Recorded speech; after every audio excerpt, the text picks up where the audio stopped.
Έχουν καλή ομάδα αυτή, έτσι. Ναι. Το... Εμείς μάλλον και είμαστε περπύρες.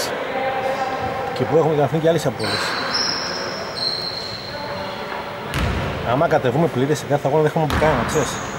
Τέτοια λέγε, σ' ακούει και η κάμερα. Μίτσις.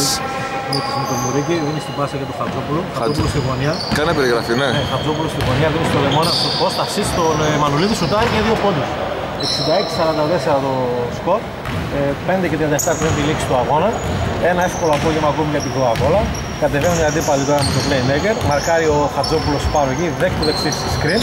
Περνάει από το screen. Βγαίνει ο Λεμόνας του. Κάνουμε τα block. Δυστυχώς χάσαμε το rebound.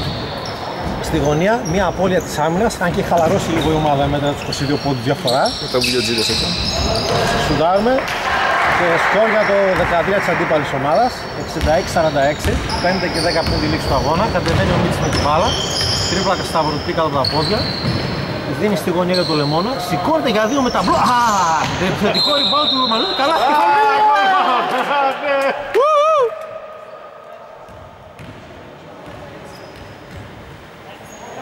Όταν λέω το σκορ να ρίχνει στον πίνακα, έτσι.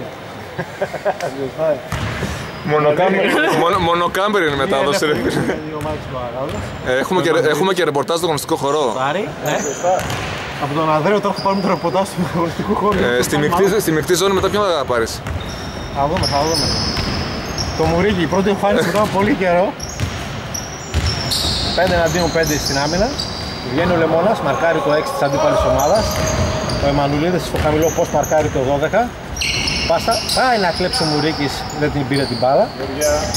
Δεν παίζει άμυνα ο Μουρίκης τώρα. Και τρώει το καλάθι. Μουρίκης, την μπάλα για το Μίτσι. Γιάννη, σήκω να αλλάξει το γεια το Δημήτρη.